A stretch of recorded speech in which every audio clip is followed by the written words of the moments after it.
Hello fellow investors, இந்த வீடியோவில் நம்ம சில மார்க்கெட் அப்டேட்ஸ் பற்றி பார்க்க போகிறோம். நேற்றுக்கு பேபாலோட ரிசல்ட்ஸ் வந்திருந்தது. அதை பற்றி உங்களோட ப்ரீஃபாக டிஸ்கஸ் பண்ணிவிட்டு ஐடிசி பற்றி ஒரு சின்ன அப்டேட் அண்ட் இன்றைக்கி முக்கியமாக நம்ம மார்க்கெட்டில் ஃபோக்கஸில் இருந்தது ஏஎம்சி ஸ்டாக்ஸ் தான். அசெட் மேனேஜ்மெண்ட் கம்பெனிஸ் அண்ட் அவங்க எதனால இன்றைக்கி விழுந்திருந்தாங்க, கேபிட்டல் மார்க்கெட் ஸ்டாக்ஸ் சுற்றி என்ன நடக்குதுங்கிறத நம்ம கொஞ்சம் டீட்டெயில்டாக பார்ப்போம். வாங்க வீடியோக்குள்ளே போகலாம். நேற்றுக்கு நான் இந்த ட்வீட்டை பார்த்துருந்தேன். As a PayPal share holder எனக்குமே அது ரொம்ப ரிலேட்டபுளாக இருந்தது. அதனால தான் உங்களோட ஷேர் பண்ணணும்னு தோணுச்சு. ராயின்னு ஒருத்தர் கிராஸ் ரோட்ஸ்னு ஒரு யூடியூப் சேனல் நடத்தி வராரு. எக்ஸ்லையுமே அவரோட போஸ்ட்லாம் ரொம்பவே இன்ட்ரெஸ்டிங்காக இருக்கும். அவருமே பேபாலில் ரொம்ப வருஷமாக ட்ராக் பண்ணிட்டு வராரு. அவர் போட்டிருந்த போஸ்ட் எனக்கு ரொம்ப ரிலேட்டபுளாக இருந்தது. மாஸ்டர் கார்டு, கூகுள் இந்த மாதிரி பெரிய பெரிய கம்பெனிஸோட ஆல்ரெடி பார்ட்னர்ஷிப்ஸ் நேற்றுக்கு அனௌன்ஸ் பண்ணியிருந்தாங்க. நேற்றுக்கு ஓப்பன் ஏஐயோட ஒரு பார்ட்னர்ஷிப் அனௌன்ஸ் பண்ணியிருந்தாங்க. அவங்களோட ரெவென்யூ, இபிஎஸ் எல்லாமே அனலிஸ்ட் எஸ்டிமேட்ஸை விட நல்லாவே பீட் பண்ணியிருந்தாங்க. டிவிடெண்டும் புதுசாக அனௌன்ஸ் பண்ணியிருந்தாங்க. 16% ப்ரீ மார்க்கெட்லேயும் டியூரிங் த மார்க்கெட் ஆஸும் 8-9% கிட்ட அப்சைடில் தான் இருந்தது. But as usual, as always, பேபாலால் இந்த கெயின்ஸை சஸ்டெயின் பண்ணிக்க முடியல. எண்ட் ஆஃப் த டேயில் வெறும் 3.5 to 4% தான் அப்சைடில் இருந்தாங்க. அதோட மார்க்கெட்டுமே க்ளோஸ் ஆயிடுச்சு. பேபால் இதை நிறையா தடவை பண்ணியிருக்காங்க. அதனால தான் பேபாலுக்கு பெயின் பால்னு ஒரு டேகுமே ரொம்ப நாளாக ஓடிட்டுருக்கு. ஆஸ் அ ஷேர் ஹோல்டர் இதுக்காக நம்ம மலம் தளர்ந்தோன்னா கண்டிப்பாக லாங் டேர்ம் இன்வெஸ்டிங்கில் நம்மளால் சக்ஸஸ்ஃபுல்லாகவே இருக்க முடியாது. இப்போ நம்ம பேபாலோட ஏர்னிங்ஸை பார்க்கலாம். நீங்கள் பீட்டுங்கிற வார்த்தையை நிறையா தடவை நிறைய இடத்துல பார்த்துருக்கலாம். இவங்க டிரான்சாக்ஷன் மார்ஜின் 2.3% எஸ்டிமேட்டை விட அதிகமாக பண்ணியிருக்காங்க. இவங்க கைட் பண்ணதோடையுமே 2.1% அதிகமாக பண்ணியிருக்காங்க. டிபிவி, டோட்டல் பேமெண்ட் வால்யூமே எஸ்டிமேட்டை விட 1.7% அதிகமாக பீட் பண்ணியிருக்காங்க. இவங்க சப்சிடரி வென்மோவோட டிரான்சாக்ஷன் பேமெண்ட் வால்யூமே எஸ்டிமேட்டை விட 4% அதிகமாக பீட் பண்ணியிருக்காங்க. ரெவென்யூ எஸ்டிமேட்டையும் பீட் பண்ணியிருக்காங்க. ஃப்ரீ கேஷ் ஃப்ளோ எஸ்டிமேட்ஸையும் பீட் பண்ணியிருக்காங்க. இபிஎஸ் பீட் பண்ணியிருக்காங்க. எபிட்டா எஸ்டிமேட் பீட் பண்ணியிருக்காங்க. இவங்க ஆனுவல் கைடன்ஸை ரைஸ் பண்ணியிருக்காங்க. இவங்க ஆனுவல் டிரான்சாக்ஷன் மார்ஜின் கைடன்ஸை 0.5% ரைஸ் பண்ணியிருக்காங்க. இவங்க ஆனுவல் இபிஎஸ் எஸ்டிமேட்டையும் ரைஸ் பண்ணியிருக்காங்க. ஃப்ரீ கேஷ் ஃப்ளோ கைடன்ஸை ரீஇட்ரேட் பண்ணியிருக்காங்க. Q4 டிரான்சாக்ஷன் மார்ஜின்ஸ் கைடன்ஸையும் ரைஸ் பண்ணியிருக்காங்க, பீட் பண்ணியிருக்காங்க. Q4 இபிஎஸ் கைடன்ஸ் மட்டும் $0.02 மிஸ் பண்ணியிருக்காங்க. இந்த டேபுலர் காலம் பார்த்தா இது ஒரு ஹை க்ரோத் கம்பெனின்னு ஏற்றுக்க முடியலனாலும் கண்டிப்பாக க்ரோத் இருக்குங்கிறது ஒரு சாதாரண பர்சன் பார்த்தா கூட கண்டுபிடிச்சிருவாங்க. Total payment volume, revenue, monthly actives எல்லாமே குவார்டர் ஆன் குவார்டர் இம்ப்ரூவ் ஆகிட்டே வருது. இயர் ஆன் இயர் இம்ப்ரூவ் ஆகிட்டே இருக்குது. 2 year CAGRமே ரீசனபிளாக தான் இருக்குது. பட் பேபாலை ஒரு டெட் கம்பெனி மாதிரி எல்லோரும் ட்ரீட் பண்ணி இந்த கம்பெனியோட ஷேர் ப்ரைஸை அப்ரிஷியேட்டே ஆக விடாமல் ரொம்ப நாளாக தேக்க நிலையிலே மார்க்கெட் வச்சுருக்கு. இது ரொம்ப நாள் இதே இடத்துல இருக்காதுங்கிறது என் பர்சனல் ஒப்பீனியன்.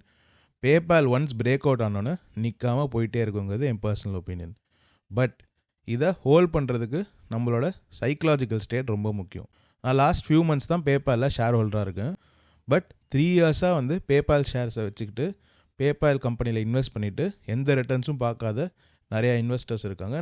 இதுலேருந்து கொஞ்சம் கொஞ்சமாக எக்ஸிட் பண்ணுறவங்களும் நிறையா பேர் இருக்காங்க. லாங் டேர்ம் இன்வெஸ்டிங்கில் நம்மளுக்கு டைம் தான் பெஸ்ட்டு ஃப்ரெண்ட், டைம் தான் பெரிய எதிரியும் கூட. டைம் போக போக போக நம்மளோட சைக்கலாஜிக்கல் ஸ்டேட் கொஞ்சம் ஃப்ரெஜைல் ஆகும். ஒரு கம்பெனியில் ரிட்டர்ன்ஸ் பார்க்காம நம்ம அதை ரொம்ப நாள் வச்சுக்கிறது ரொம்பவே கஷ்டமான ஒரு வேலை தான். பட் பேபாலோட ஃபண்டமெண்டல்ஸ் பெட்டர் ஆகிட்டே போகுது. ஆஸ் அ கம்பெனி அவங்க பெட்டர் ஆகிட்டே போகிறாங்க. அவங்க ரிசல்ட்ஸ் பெட்டர் ஆகிட்டே போகுது. பட் ஷேர் ப்ரைஸ் பெருசாக அப்ரிஷியேட் ஆகவே இல்லை. என் பர்சனல் கேல்குலேஷன் வச்சு சொல்லும் போது இவங்க ஃபேர் வேல்யூ அட்லீஸ்ட் இங்கேருந்து 40-50% அதிகமாக தான் இருக்குது. எனக்கு பேபாலில் ரொம்ப பிடிச்சது அவங்களோட ஷேர்ஸ் அவுட்ஸ்டாண்டிங். நம்ம ஈக்விட்டி டைல்யூஷன் பற்றி நிறையா வீடியோஸில் பார்த்துருக்கோம். பேபாலோட டோட்டல் அவுட்ஸ்டாண்டிங் ஷேர்ஸில் இருக்கிற சேஞ்சை பாருங்கள். கிட்டத்தட்ட 1.2 million ஷேர்ஸ் அவுட்ஸ்டாண்டிங்காக இருந்த இடத்துல இப்போ வெறும் 900 million ஷேர்ஸ் தான் அவுட்ஸ்டாண்டிங்காக இருக்குது. இதே ரேட்டில் போனாங்கன்னா இவங்க நெக்ஸ்ட்டு 10-15 yearsல ஒரு ப்ரைவேட் கம்பெனியாகவே கூட மாறுறதுக்கான வாய்ப்பு இருக்குது. ஆப்வியஸாக அது பண்ண மாட்டாங்க.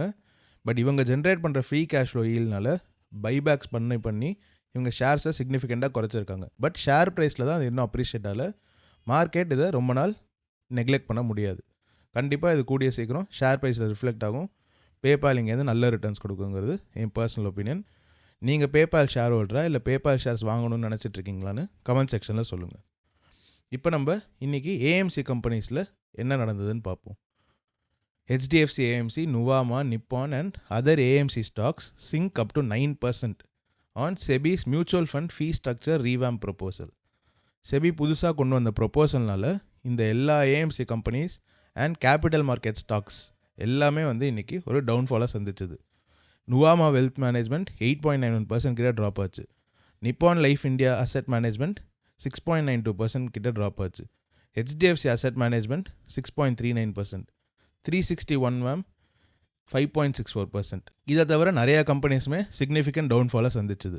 விழுறதுக்கான காரணம் என்னன்னு பார்க்கும்போது செபியோட புது ப்ரொப்போசல் தான். அந்த ப்ரொப்போசலை நீங்கள் கொஞ்சம் சர்ச் பண்ணி என்னன்னு படிச்சிங்கன்னா total expense ratio and brokerage இந்த ஏஎம்சிஸ்க்கெலாம் எவ்வளோ சார்ஜ் பண்ணலான்னு ஒரு லிமிட் இருக்கும். அதையும் வந்து அவங்க ரிவைஸ் பண்ணியிருக்காங்க. நம்ம ஒரு மியூச்சுவல் ஃபண்ட் வாங்கும்போது எக்ஸ்பென்ஸ் ரேஷியோ என்னன்னு பார்த்து தான் இன்வெஸ்ட் பண்ணுவோம். அது பார்க்கலன்னா முதல்ல அது என்னன்னு போய் தெரிஞ்சுக்கோங்க. நீங்கள் இன்வெஸ்ட் பண்ணுற மியூச்சுவல் ஃபண்ட்ஸ்லாம் எவ்வளோ எக்ஸ்பென்ஸ் ரேஷியோ சார்ஜ் பண்ணுறாங்க எல்லாமே தெரிஞ்சு தான் நீங்கள் இன்வெஸ்ட் பண்ணணும். அதை கண்டிப்பாக ஃபாலோ அப் பண்ணுங்கள். ஃபஸ்ட் நம்ம செபியோட ப்ரொப்போசல் என்னன்னு டீட்டெயிலாக பார்த்துருவோம். 5 பேசிஸ் பாயிண்ட்ஸ் ஏஎம்சிஸ் வந்து மியூச்சுவல் ஃபண்ட் ஸ்கீம்ஸில் சார்ஜ் பண்ணிட்டு இருந்தாங்க. அதை கம்ப்ளீட்டாக வந்து எலிமினேட் பண்ணணும்னு சொல்லியிருக்காங்க. இது ஒரு 0.05% தெரிஞ்சாலும் லாங் டேர்மில் காம்பவுண்ட் ஆகிட்டே வரும்போது இது ஒரு பெரிய தொகையாக வந்து முடியும். ஏஎம்சிஸ்க்கு இது பெரிய பாதிப்பாயிடக்கூடாதுங்கிறதுக்காக ஓப்பன் எண்டட் ஆக்டிவ் ஸ்கீம்ஸில் மட்டும் 5 பேசிஸ் பாயிண்ட்ஸ் அப்வர்டாக வந்து ரிவைஸ் பண்ணியிருக்காங்க. ஓப்பன் எண்டட் ஆக்டிவ் ஸ்கீம்ஸ் தான் நம்மள மாதிரியான சாதாரண retail investors most of us invest பண்ணுற மியூச்சுவல் ஃபண்ட்ஸாக இருக்கும். ஓப்பன் எண்டடுக்கும் க்ளோஸ் எண்டடுக்கும் என்ன டிஃப்ரென்ஸ்னு உங்களுக்கு தெரிலனா அதையும் நீங்கள் கூகுள் பண்ணி பார்த்துக்கோங்க. ஷார்ட்டாக சொல்லணும்னா ஓப்பன் எண்டட் வந்து நம்ம எஸ்ஐபி போட முடியும், லம்சம்ஸ் போட முடியும், நம்ம நினச்ச நேரத்துக்கு எவ்வளோ வேணால் இன்வெஸ்ட் பண்ணலாம். பட் க்ளோஸ் எண்டடில் அவங்க லிமிட்டட் நம்பர் ஆஃப் யூனிட்ஸ் தான் வந்து இஷ்யூ பண்ணுவாங்க. நீங்கள் நினச்ச நேரத்தில் போட முடியாது, அதுக்குன்னு அவங்க சில டைம் ஃப்ரேம் கொடுப்பாங்க. அண்ட் நீங்கள் லம்சம் இன்வெஸ்ட்மெண்ட் மட்டும் தான் பண்ண முடியும். அடிஷ்னலாக செபி ப்ரோக்கரேஜ் சார்ஜஸை 12 பேசிஸ் பாயிண்ட்ஸ் அதாவது 0.12% இது 2 பேசிஸ் பாயிண்ட்ஸாக வந்து கம்மி பண்ணியிருக்காங்க. 0.02% கம்மி பண்ணியிருக்காங்க. கேஷ் மார்க்கெட் டிரான்சாக்ஷன்ஸுக்கு நம்ம செட்டில்மெண்ட் எடுக்கிறோம்ல, T0, T1 stocks, bonds, mutual ஃபண்ட்ஸ்லாம் வாங்கும்போது இமீடியட்டாக நம்ம சில செட்டில்மெண்ட்ஸ் எடுப்போம். இந்த மாதிரியான கேஷ் மார்க்கெட் டிரான்சாக்ஷன்ஸ்க்கு அவங்க ப்ரோக்கரேஜ் சார்ஜஸை கம்மி பண்ணியிருக்காங்க. 5 basis points to 1 basis points for derivative transactions. டெரிவேட்டிவ்ங்கிறது ஃபியூச்சர் அண்ட் ஆப்ஷன்ஸ். இது கிளாரிட்டி அண்ட் டிரான்ஸ்பரன்சியை இன்னுமே கொண்டு வரும் நம்பி இந்த ரிவிஷனை கொண்டு வந்திருக்காங்க. இது வந்து ஏஎம்சிஸ்க்கு ப்ரோக்கரேஜ் சார்ஜ் பண்ணுற ரேட்ஸ் தான். நம்மளுக்கு டேரெக்டாக எந்த சேஞ்சஸுமே கிடையாது. பட் இது மூலயமா நம்ம மியூச்சுவல் ஃபண்ட்ஸில் இன்வெஸ்ட் பண்ணும்போது நம்மளோட காஸ்ட்டுமே வந்து கம்மியாகுங்கிறது தான் செபியோட நோக்கம். SEBI also propose to exclude all statutory levy, STT securities transaction tax, GST, CTT commodity transaction tax and stamp duty. இது எல்லாமே வந்து தனியாக வந்து சார்ஜ் பண்ணணும். அப்போ தான் வந்து கிரேட்டர் கிளாரிட்டி, கிரேட்டர் டிரான்ஸ்பரன்சி இருக்கும்னு நம்பி செபி இந்த ப்ரொபோசலை கொண்டு வந்திருக்காங்க. இதில் முக்கியமாக நம்ம தெரிஞ்சுக்க வேண்டியது investors will save money, fund houses will play less brokerage from investors money. நம்ம ஒரு மியூச்சுவல் ஃபண்டில் பணத்தை போய் போடுறோம். இந்த மாதிரி ஆயிரக்கணக்கான பீப்புள் போடுவாங்க. இந்த ஆயிரக்கணக்கான பீப்புள்கிட்டேருந்து வர பணத்தெல்லாம் அவங்க கேதர் பண்ணி ஸ்டாக்ஸ் வாங்குவாங்க. ஈக்விட்டி ஃபண்ட்ஸாக இருந்தால், டெட் ஃபண்ட்ஸாக இருந்தால் பாண்ட் பேப்பர்ஸ் வாங்குவாங்க, கவர்மெண்ட் பாண்ட்ஸ், கார்ப்பரேட் பாண்ட்ஸ். அவங்க வாங்கும்போது ப்ரோக்கரேஜ் ஃபீ கட்டிக்கிட்டு இருந்தாங்க. அவங்க எந்த ப்ரோக்கரேஜ் மூலிமா வாங்குறாங்களோ, டிஸ்ட்ரிபியூட்டர் மூலிமா வாங்குறாங்களோ, இந்த ப்ரோக்கரேஜ் ஃபீஸில் கம்மி பண்ணதுனால அவங்களுக்கு கம்மியாகிறது மூலிமா ஆஸ் இன்வெஸ்டர்ஸ் நம்மளுக்குமே கம்மியாகுங்கிறது தான் செபியோட நோக்கம். இது என்னை பொறுத்த வரைக்கும் ஒரு நல்ல விஷயந்தான்.